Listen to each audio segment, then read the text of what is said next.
Sponsored by Advanced German Homeopathy Clinic.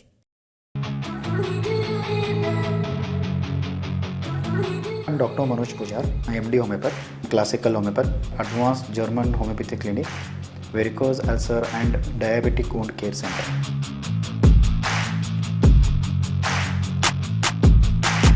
आणि माझं क्लिनिकचा address Kalashri apartment, first floor, Tilakwadi, Kanapur road, Belgaum.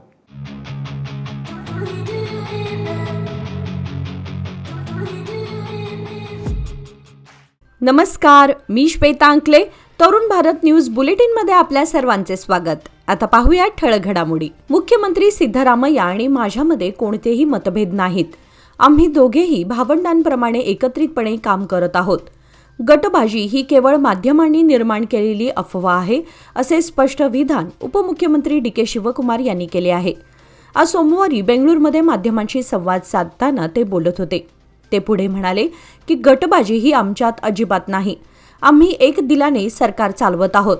काँग्रेसकडे 140 आमदारांचे बहुमत आहे आणि आम्ही सर्वजण एक संघ आहोत. जन्मापासून मृत्यूपर्यंत माणूस एकटाच असतो, हे सत्य सर्वांनी लक्षात घ्यावे.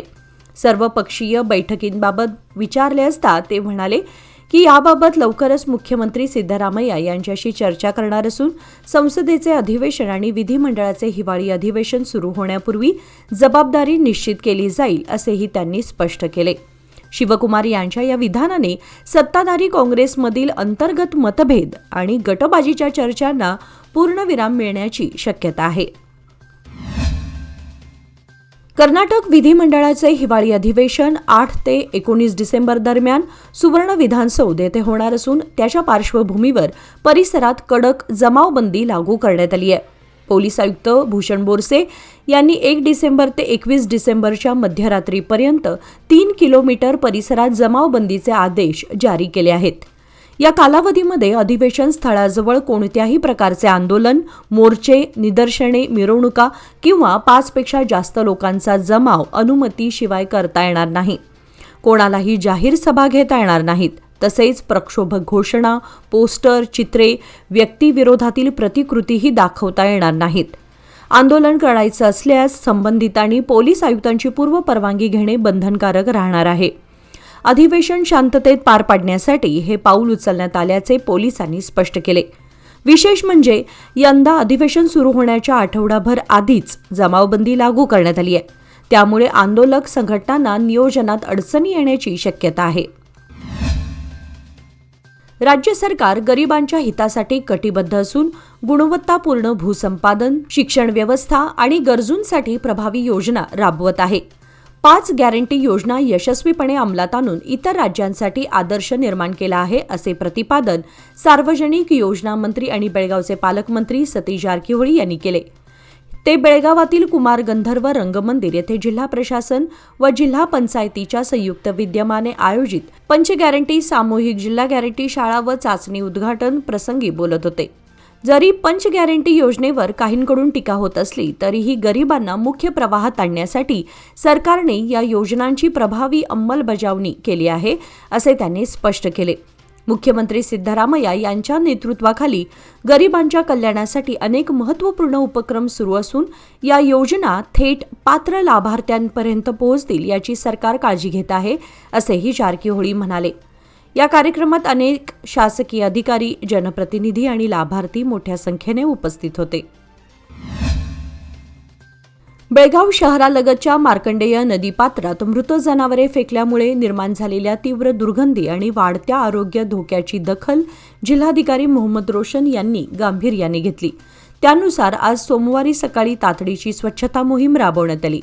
गेल्या 3 ते 4 दिवसात नदीपात्रात 6 डुक्कर, 2 मेंढ्या आणि 2 वासरांचे मृतदेह आढळून आले होते. पाण्यामध्ये कुजलेल्या या प्राण्यांमुळे परिसरात प्रचंड दुर्गंधी आणि अस्वच्छता पसरली होती. नागरिकांच्या तक्रारीनंतर जिल्हाधिकाऱ्यांनी क्रेनच्या सहाय्याने मृत जनावरे बाहेर काढण्याचे आदेश तात्काळ दिले.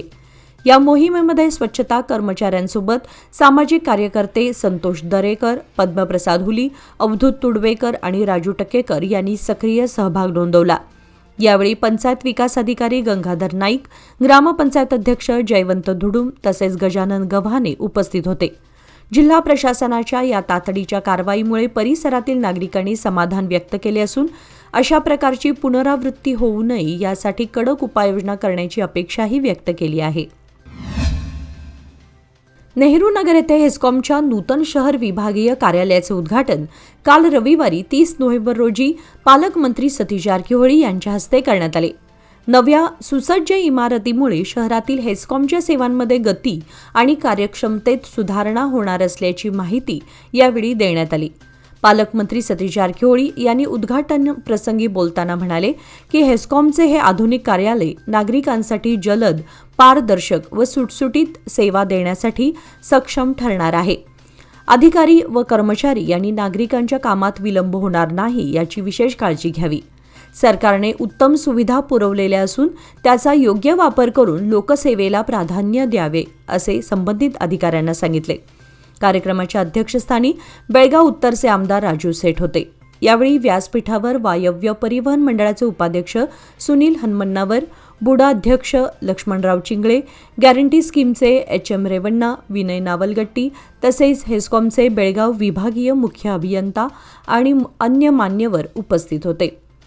नूतन कार्यालयामार्फत शहरातील वीज संबंधित सेवा अधिक प्रभावीपणे नागरिकांपर्यंत पोहोचवण्याचा निर्धार यावेळी व्यक्त करण्यात आला. बेळगाव तालुक्यातील अतिवाड उचगाव येथील विश्व भारत सेवा समिती माध्यमिक विद्यालयात विद्यार्थ्यांच्या आरोग्य आणि सुरक्षिततेसाठी महत्त्वपूर्ण ठरणाऱ्या नव्या स्वच्छतागृह प्रकल्पाचे लोकार्पण नुकतेच करण्यात आले. सुरुवातीला हा प्रकल्प CSR प्रायोजकांच्या मदतीने पूर्ण होण्याची अपेक्षा होती, मात्र काही कारणास्तव त्यांनी माघार घेतल्याने निधी उभारणीचे मोठे आव्हान निर्माण झाले. शाळेला दिलेले आश्वासन पूर्ण करण्यासाठी अमूल्य बुंद संस्थेच्या संस्थापकांनी स्वतःच्या वैयक्तिक बचतीतून आवश्यक निधी उपलब्ध करून दिला, तर काही दात्यांनीही योगदान देत मदतीचा हात पुढे केला. लांबून येणाऱ्या विद्यार्थिनींना स्वच्छतागृहाच्या अभावाचा प्रश्न भेडसावत होता, ज्यामुळे त्यांच्या आरोग्याबरोबरच शिक्षणातही अडथळे निर्माण होत होते. हा प्रश्न दूर करण्यासाठी नव्या स्वच्छतागृहाचा प्रकल्प अत्यंत आवश्यक आणि उपयुक्त ठरला आहे.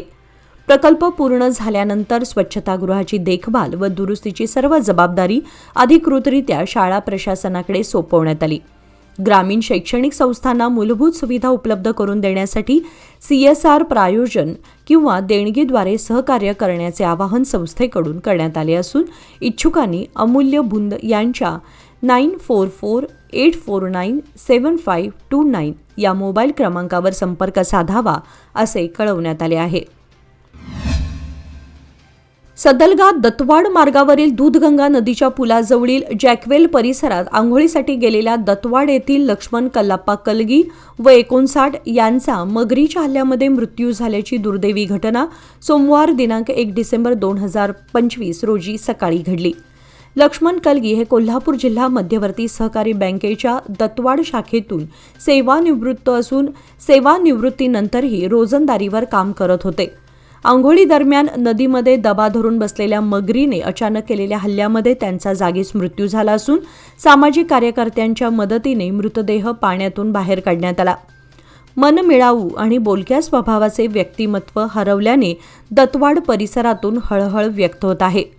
अलीकडच्या काळामध्ये सदलगा दत्तवाड परिसरात मगरींच्या हल्ल्यांच्या घटनांमध्ये वाढ होत असून यापूर्वीही एका शेतकऱ्याचा बळी गेला होता, तर काहींचा जीव थोडक्यात बचावला होता.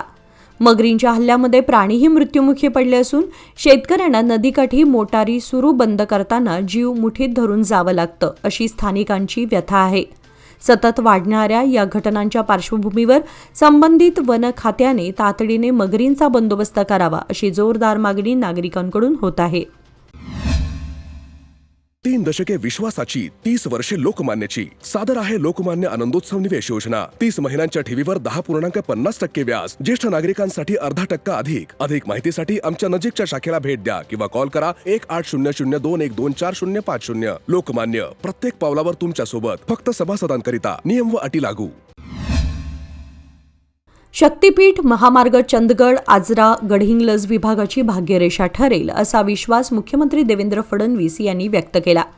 तालुक्यातील 55 गावातील शेतकऱ्यांना जमिनीची मालकी देणारा हेरे सरंजाम प्रश्न येत्या अधिवेशनात निकाली काढण्याचा तसेच प्रशासकीय कामकाजाची सोय म्हणून चंदगड येथे अतिरिक्त जिल्हाधिकारी कार्यालय मंजूर करीत असल्याची घोषणाही त्यांनी यावेळी केली.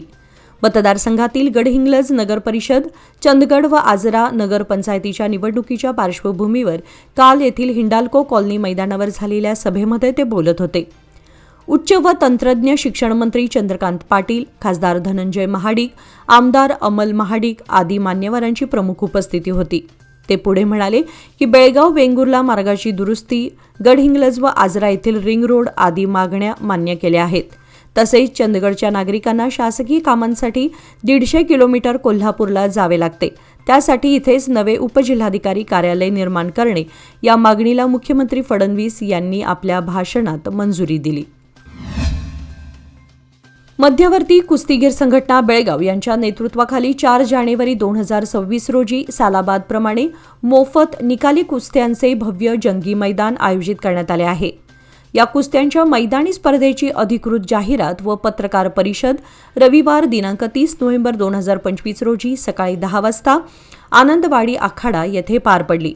या पत्रकार परिषदेला माजी आमदार परशुराम भाऊ नंदिहळ्ळी, वस्ताद मारुती घाडी, उपाध्यक्ष महादेव पाटील, परशुराम पाटील, हिरालाल चव्हाण, वैभव खाडे, संतोष होंगल, बस्सू कुप्पानी, YP नाईक, विनायक चौगुले, विलास घाडी, पोमानी कुन्नूरकर, श्रीकांत काकतीकर, नरहरी माळवी, सदाशिव तलवार यांच्यासह अनेक मान्यवर उपस्थित होते. यावर्षीही देशभरातील नावाजलेले कुस्तीपटू या स्पर्धेमध्ये सहभागी होणार असून कुस्तीप्रेमींसाठी हा एक मोठा सोहळा ठरणार आहे. पारंपरिक आखाडा शैलीमध्ये आणि प्रेक्षकांच्या उपस्थितीत निकाली कुस्त्या रंगणार आहेत. आयोजकांनी नागरिकांनी मोठ्या संख्येने उपस्थित राहून स्पर्धेचा आनंद घेण्याचे आवाहन केले आहे. प्रगत अभियांत्रिकी आणि प्लाझ्मा आधारित नवकल्पनांच्या माध्यमातून स्वच्छ ऊर्जा व नॅनोटेक सोल्युशन्स विकसित करणाऱ्या एनर्जिया डीपटेक उत्पादन कंपनीने 16.5 कोटींची सीड फंडिंग उभारली आहे. ही गुंतवणूक कॅपिटल ए यांच्या नेतृत्वाखाली झाली असून काही नामांकित एंजल गुंतवणूकदारांचाही यामध्ये सहभाग आहे. एनर्जी कंपनी ही गुंतवणूक स्वच्छ ऊर्जा, हायड्रोजन व नॅनो कार्बन तंत्रज्ञान आणि आंतरराष्ट्रीय व्यावसायिक विस्तार यास गती देण्यासाठी वापरणार आहे. या निधीतून कंपनीची उत्पादन क्षमता वाढवणे, प्लाझ्मा विज्ञान व अभियांत्रिकी संघ बळकट करणे तसेच भारतात आणि आंतरराष्ट्रीय स्तरावर जलद व्यावसायिक विस्तार करणे शक्य होणार आहे. कंपनीचे संस्थापक डॉक्टर प्रकाश मुगळी यांनी सांगितले की ही गुंतवणूक म्हणजे केवळ आर्थिक पाठबळ नसून आमच्या दीर्घकालीन तंत्रज्ञान दृष्टिकोनावर असलेला विश्वास आहे. जागतिक पातळीवर स्केलेबल उपाय निर्माण करण्याचे आमचे ध्येय यामुळे आणखी बळकट झाले आहे. एनर्जी कंपनी लवकरच बेळगावमध्ये उत्पादन केंद्र सुरू करणार असून त्यामुळे स्थानिक रोजगाराला चालना मिळण्याची शक्यता आहे. हे व्यासपीठ स्वच्छ व पर्यावरणपूरक तंत्रज्ञानाच्या दिशेने एक मोठे पाऊल मानले जात आहे. निपाणी महामार्गावर अज्ञात वाहनाच्या धडकेमध्ये एका महिलेला जागीच जीव गमवावा लागल्याची दुर्घटना शुक्रवारी रात्री सुमारे 10च्या सुमारास वेदगंगा नदीजवळील चौंदलगा हद्दीत घडली. अमिना अकबर कडगावकर वय 44 राहणार इंगळी हुपरी तालुका हातकणंगले जिल्हा कोल्हापूर असं मृत महिलेचं नाव आहे. निपाणी ग्रामीण पोलिसांकडून मिळालेल्या माहितीनुसार अमिना कडगावकर या आपला मुलगा राज अकबर कडगावकर याच्यासह कागलहून आजऱ्याकडे दुचाकीने प्रवास करत होत्या. वेदगंगा नदी परिसरात येताच राज यांचा दुचाकीवरील ताबा सुटला आणि दोघेही रस्त्यावर जोरात पडले. त्याचवेळी भरधाव वेगाने येणाऱ्या अज्ञात वाहनाने अमिना यांना जोराची धडक दिल्याने त्यांचा घटनास्थळीच मृत्यू झाला. जखमी राज यांना तात्काळ महात्मा गांधी रुग्णालयात उपचारासाठी पाठवण्यात आले. घटनेची माहिती मिळताच निपाणी ग्रामीण पोलीस ठाण्याचे उपनिरीक्षक शिवराज नाईकवाडी, हवालदार SS चिकोडे आणि प्रभू सिद्धांत गिमट यांनी घटनास्थळी धाव घेऊन पंचनामा केला. अपघाताची नोंद निपाणी ग्रामीण पोलीस ठाण्यात करण्यात आली असून अज्ञात वाहनाचा शोध सुरू असल्याचे पोलिसांनी सांगितले. शहरातील वडगाव येथील जेल शाळा परिसरात मॅनहोलचे झाकण उघडे असल्यामुळे अपघाताचा गंभीर धोका निर्माण झाला आहे. या मार्गावरून दररोज हजारो विद्यार्थी शाळेमध्ये ये जा करतात. तसेच शेजारीच असलेल्या सरकारी दवाखान्यामुळे नागरिकांचीही मोठी वर्दळ असते. उघड्या मॅनहोलमुळे पादचारी, लहान मुले व वृद्ध यांना अपघाताचा धोका असून याकडे महापालिकेने तातडीने लक्ष देऊन झाकण बसवावे अशी मागणी स्थानिक नागरिकांकडून केली जात आहे. महापालिकेने त्वरित उपाययोजना करावी, अन्यथा एखादा अपघात झाल्यास त्यास जबाबदार कोण असेल असा प्रश्नही नागरिक विचारत आहेत. बेळगाव शहरातील जुन्या पीबी रोडवर दोघा मटका बुकींना शहापूर पोलिसांनी अटक केली आहे. सदर कारवाई शनिवार दिनांक 29 नोव्हेंबर रोजी करण्यात आली असून अटक करण्यात आलेल्याकडून 2,150 रुपये रोख तसेच मटक्याच्या चिठ्ठ्या जप्त करण्यात आल्यात. जुन्या पीबी रोडवर मटका सुरू असल्याची माहिती मिळताच शहापूरचे पोलीस उपनिरीक्षक मणिकंठ पुजारी व त्यांच्या सहकाऱ्यांनी छापा टाकून अशफाक दादापीर सनदी व 39 राहणार तांबेट गल्ली होसूर, प्रज्वल उर्फ ज्योतिबा शंकर किटवाडकर वय 28 राहणार संभाजी गल्ली महाद्वार रोड यांना अटक करून त्यांच्यावर एफआयआर दाखल करण्यात आलाय. पोलीस आयुक्त भूषण बोरसे यांनी एका पत्रकाद्वारे ही माहिती दिली. बेळगुंदी तालुका बेळगाव येथील बालवीर सोशल फाउंडेशन संचलित बालवीर विद्यानिकेतन शाळेमध्ये पद्मविभूषण थोर स्वातंत्र्यसेनानी काकासाहेब कालेलकर यांची जयंती साजरी करण्यात आली. कार्यक्रमाच्या अध्यक्षस्थानी शाळेचे संयोजक शंकर चौगुले उपस्थित होते. यावेळी व्यासपीठावर उपस्थित प्रमुख अतिथी बाजीराव, पूजा पाटील व दीपमाला घाडी यांच्या हस्ते काकासाहेब पालकर यांच्या प्रतिमेला पुष्पहार अर्पण करून आदरांजली वाहण्यात आली. प्राथमिक विभाग प्रमुख रेखा शहापूरकर यांनी काकासाहेब कालेलकर यांच्या प्रतिमेला पुष्पहार अर्पण करून आदरांजली वाहण्यात आली.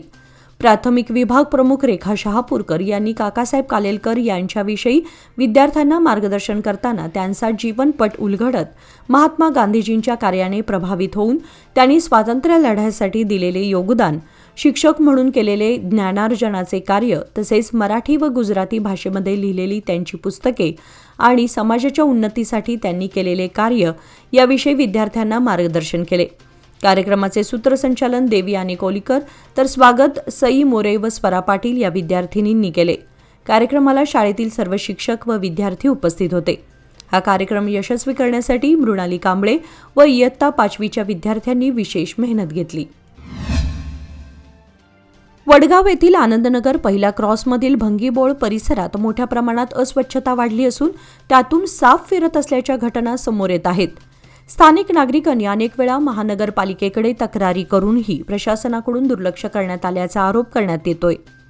परिसरातील घाणीमुळे दुर्गंधी आणि डासांचं प्रमाण वाढणं तसेच सर्पसदृश्य प्राण्यांची उपस्थिती अशी गंभीर परिस्थिती निर्माण झाली आहे. यामुळे परिसरातील लहान मुले, महिला आणि वृद्ध यांच्यात मोठी भीती व असुरक्षिततेचे वातावरण आहे. नागरिकांनी महानगरपालिकेकडे तात्काळ साफसफाई मोहीम राबवण्याची मागणी केली आहे. अन्यथा तीव्र आंदोलनाचा मार्ग अवलंबण्याचा इशारा स्थानिक रहिवाशांनी दिला आहे. याचबरोबर आजचे बातमीपत्र इथे संपले. अधिक माहिती आणि ताज्या घडामोडींसाठी पाहत रहा तरुण भारत न्यूज चॅनल. तसेच आमच्या चॅनलला लाईक, शेअर आणि सबस्क्राईब करायला विसरू नका. आणि विश्वासार्ह बातम्यांसाठी दररोज वाचा दैनिक तरुण भारत. धन्यवाद.